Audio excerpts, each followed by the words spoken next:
चिराग पासवान। उद्योग नहीं आ सकते, क्यों? क्योंकि बिहार के भूगोल में दोष है।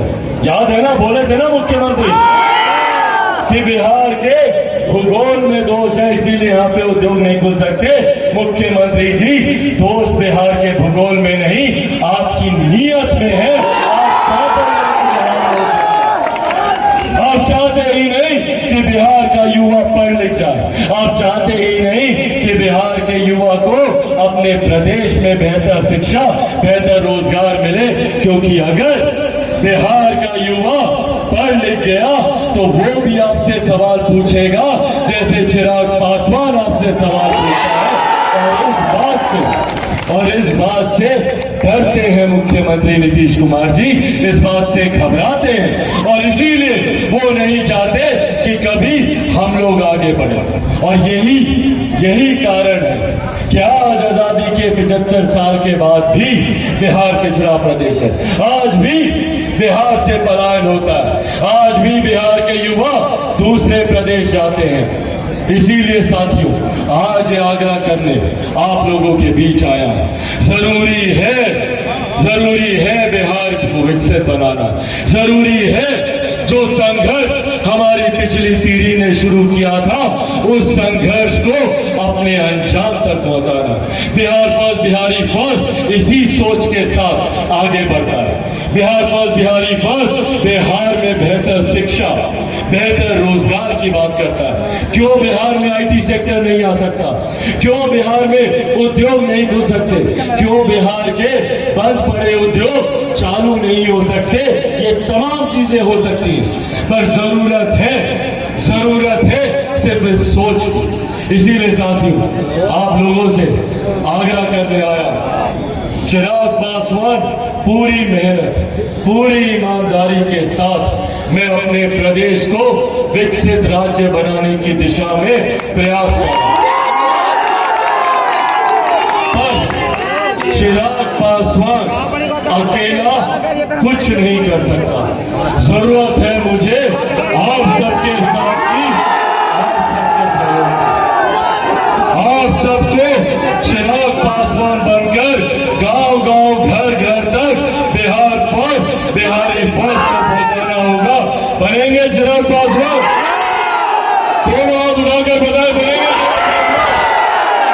चिराग पासवान? बनेंगे चिराग पासवान?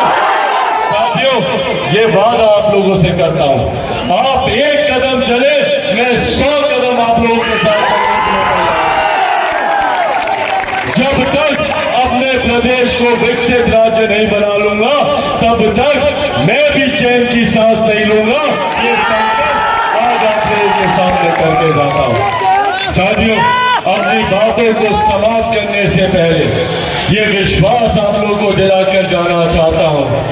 ये विश्वास आप लोगों को दिलाकर जाना चाहता हूं और ये वादा आप लोगों से करता हूं।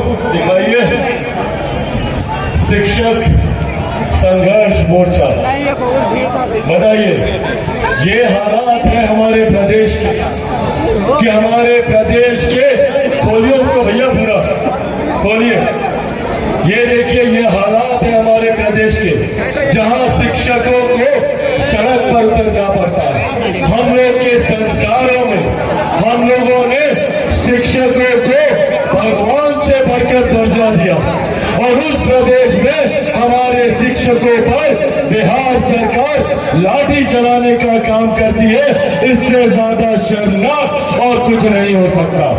साथियों, ये विश्वास अपने तमाम शिक्षकों को भी दिलाना चाहता हूं।